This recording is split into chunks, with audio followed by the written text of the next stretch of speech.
নমস্কার শ্রোতা বন্ধুরা, তাপসের কথায় আজকের নিবেদন প্রখ্যাত সাহিত্যিক বলাই চাঁদ মুখোপাধ্যায়ের রচনা পাশাপাশি।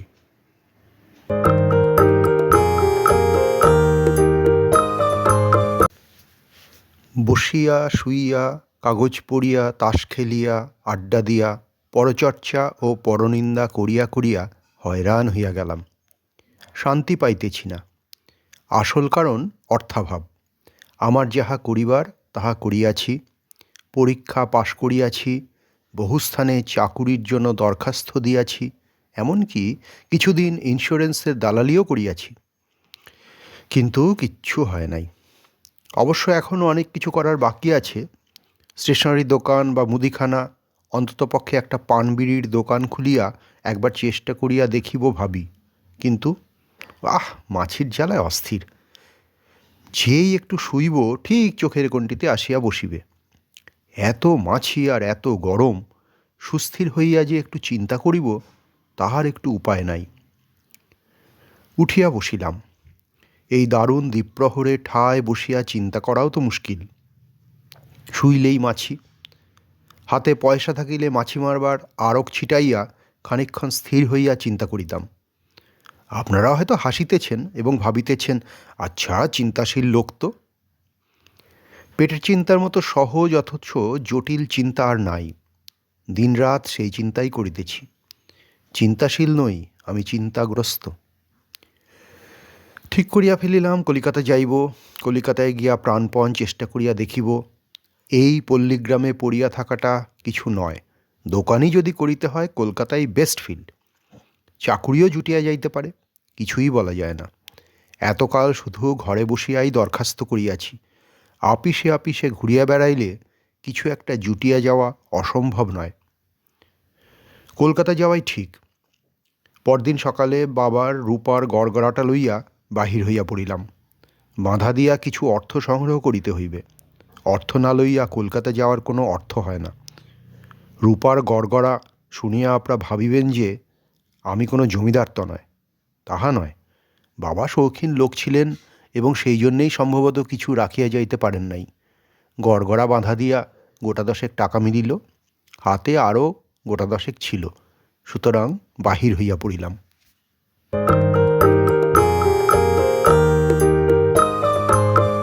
এক দূরসম্পর্কের আত্মীয়ের বাসায় আসিয়া আশ্রয় লইলাম। সম্পর্কটা এতই জটিল যে বিকাশবাবু আমার ঠিক কী তাহা নির্ণয় করা আমার পক্ষে দুঃসাধ্য হইল। আমার মায়ের বঞ্ঝির খুড়শাশুড়ির ভাইপোর পিস্ততশালার আপন ভাইরা ভাই এই বিকাশবাবু। রীতিমতো অঙ্ক না কষিলে ঠিক সম্পর্কটি বাহির করা শক্ত। অত হাঙ্গামার মধ্যে না গিয়া প্রথম সাক্ষাতেই তাহাকে বলিয়া বসিলাম, কি ভায়া, চিনতে পারছ? ভায়া নিশ্চয়ই আমাকে চিনতে পারে নাই। তথাপি বলিলেন, অনেক দিন পর কি না, তাই একটু বাঁশবেড়ে থেকে আসছেন বুঝি? বুঝিলাম বংশ বাটিকাতেও ইহাদের বংশের কেহ আছেন। বলিলাম, না, চিনতে পারোনি দেখছি, চেনবার কথাও নয়। আমি আসছি বাঁকুড়া থেকে। ওই বাঁকুড়ার ইন্টিরিয়ারে থাকি আমরা।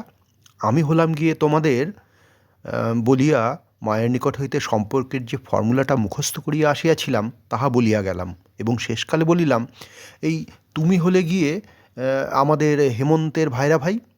আপন লোক, সব কলকাতার গলিঘুঁজিতে পড়ে আছে, দেখাশোনা আর হয়ে ওঠে না। এবার মনে করলাম যাই, একটু বিকাশ ভাইয়ার সঙ্গে দেখা করে আসি। কুলির মস্তকস্থিত আমার বিবর্ণ ট্রাঙ্ক এবং মলিন বিছানাপত্রের দিকে দৃষ্টিপাত করিয়া বিকাশবাবু বলিলেন, থাকবেন নাকি এখানে? বেশি দিন নয়, 2-4 দিন। কুলি বিছানাপত্র নামাইয়া পয়সা লইয়া চলিয়া গেল। একটু পরে দেখিলাম বিকাশ ভায়াও খাওয়া দাওয়া সারিয়া পোশাক পরিয়া বাহির হইয়া গেলেন। একা চুপ করিয়া বসিয়া রহিলাম। স্থৈর্য অবশ্য বেশিক্ষণ টিকিল না। নানা আকৃতির এক পাল ছেলে মেয়ে আসিয়া আমাকে ঘিরিয়া ধরিল। কেহ বলে লজেন্স চুস, কেহ বলে ঘুড়ি চাই, কেহ কিছু না বলিয়া পকেটে হাত ঢুকাইয়া দিল। আমার কর্ণমূলে একটি আঁচিল ছিল, তাহা লইয়া কেহ কেহ ভারী খুশি হইয়া উঠিল। এত অল্প সময়ের মধ্যে ছেলেরাই শুধু জমাইতে পারে। বাহির হইয়া পড়িতে হইল।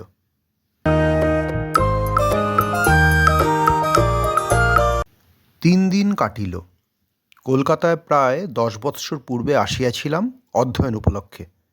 এখন ঘুরিয়া দেখিলাম আমার পরিচিত একজনও নাই। সহপাঠীগণ কে কোথায় চলিয়া গিয়াছে, অধ্যাপকরা সব নূতন লোক।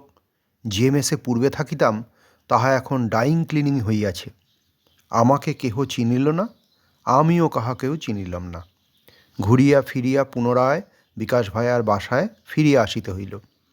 উপর্যুপরি 3 দিন এইভাবে কাটিল। বিকাশবাবুর সহিত একটু দেখা হয় সকালে। সমস্ত সকালটা তিনি তাড়াহুড়ো করিতে থাকেন, যেন লেট না হইয়া যায়। গামছা লইয়া সকালে বাহির হইয়া যান, ফিরিয়া বাজারটা রাখিয়াই তেল মাখিতে বসেন। কোনো রকমে গায়ে মাথায় তেল চাপড়াইয়া কলতলায় স্নান করিতে করিতেই গৃহিণীকে হুকুম দেন, ভাত বাড়ো, ওগো শুনছ, লেট হয়ে যাবে, 9:15 হলো, যেতেও তো আবার খানিকক্ষণ লাগবে। তারপরেই ঊর্ধ্বশ্বাসে নাকে মুখে গুঁজিয়া তাড়াতাড়ি বাহির হইয়া পড়েন। ফেরেন কোনো দিন রাত্রি 10টা, কোনো দিন 11টা। সুতরাং বিকাশবাবুর সহিত আলাপ বেশিক্ষণ জমাইবার অবসর পাই না। ভাবি, কাজের লোক। বিকাশ ভাইয়াকে দেখিয়া হিংসা হয়। কেমন সুন্দর রোজ অফিসে যায়, সারাদিন কাজকর্মে ব্যস্ত থাকে, রাত্রে আরামে ঘুমায়। বিকাশ ভাইয়া শরণাপন্ন হইলে কেমন হয়? চেষ্টা করিলে নিশ্চয়ই একটা চাকরিও আমাকে জুটাইয়া দিতে পারে।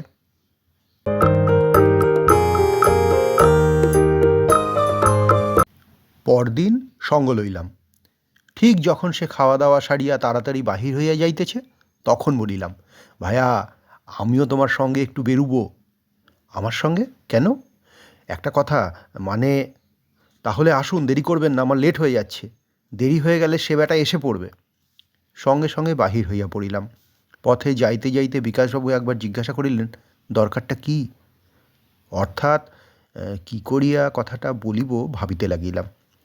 টাকা করি আমি ধার দিতে পারবো না, সেটা আগেই জানিয়ে রাখছি। না না, টাকা করি চাই না। আচ্ছা চলো, ট্রামেই বলবো এখন। ট্রামে তো আমি যাব না, আমি হেঁটে যাব। বেশ তো, চলো, আমিও হেঁটে যাই। কত দূর? Eden garden. ইডেন গার্ডেনে আপিস? কিসের আপিস? আপিসকে বলল আপনাকে? বলিয়া বিকাশবাবুর সহসা দৃষ্টিতে আমার দিকে চাহিয়া রহিলেন। তবে? আরে রামও, আপনি বুঝি ভেবেছেন আমি রোজ আপিসে যাই? কোথা যাও তাহলে? একটু ইতস্তত করিয়া বিকাশবাবু বলিলেন, পালিয়ে যাই। নির্বাক হইয়া তাহার মুখের দিকে চাহিয়া রহিলাম। বিকাশবাবু বলিয়া চলিলেন, বাবা কিছু টাকা ফিক্সড ডিপোজিট করে রেখে গিয়েছিলেন। তার 40 টাকা সুদ থেকে গ্রাসাচ্ছাদন চলে। 3 বছর অবিরাম চেষ্টা করেও চাকরি জোটাতে পারিনি, অথচ এমএতে ফার্স্ট ক্লাস পেয়েছিলাম। চলুন, লেট হয়ে যাচ্ছে, সে বেটা এসে পড়লে বেঞ্চটা আর পাবো না। উভয়ে আবার খানিকক্ষণ নীরবে পথ অতিবাহন করিলাম। বিকাশবাবু আবার বলিলেন, বাড়িতে কথাটা ফাঁস করে দেবেন না যেন। বউ জানে আমি কোনো বড় আপিসে বিনা মাইনেতে অ্যাপ্রেন্টিসি করছি, কিছুদিন পরে মাইনে হবে, তাই তাড়াতাড়ি রোজ ভাত রেঁধে দেয়। আবার কিছুক্ষণ নীরবে পাশাপাশি চলিয়াছি। আবার বিকাশবাবু বলিলেন, পালিয়ে আসি, বুঝলেন না? বাড়িতে ওই এক পাল ছেলে নিয়ে সারাদিন বসে থাকা অসহ্য। সারাক্ষণ ওদের বায়না লেগেই আছে, বাঁশি কিনে দাও, লজেনচুস দাও, পুতুল দাও, পাশের বাড়ির ছেলের লাল জামা হয়েছে সেই রকম জামা করে দাও। গিন্নিরও নানা রকম আবদার আছে। সরে পড়ি, বুঝলেন না? আবার কিছুক্ষণ চুপচাপ। আবার বিকাশবাবু একটু হাসিয়া বললেন, বাড়িতে থাকলেই গোলমাল, বুঝলেন না? সেদিন রাত্রে গিয়ে শুনলাম ছোটো ছেলেটার পড়ে গিয়ে মাথা ছেঁচে গেছে, নাক দিয়ে রক্তও পড়েছিল প্রচুর। বাড়িতে থাকলে হই হই করে একটা ডাক্তার ফাক্তার ডাকতে হতো ধার করেও। ছিলাম না নিশ্চিন্ত। চলুন একটু পা চালিয়ে, ইডেন গার্ডেনে গাছের ছায়ায় একটা বেঞ্চি আছে, সেইটেতে গিয়ে শুয়ে বসে সারাদিনটা, বুঝলেন, লেট হয়ে গেলে আবার আর এক বেটা এসে সেটা দখল করবে, বুঝলেন? পাশাপাশি দুইজনে দ্রুত বেগে হাঁটিয়া চলিয়াছি। ইডেন গার্ডেনের খালি বেঞ্চিটা না হাতছাড়া হইয়া যায়।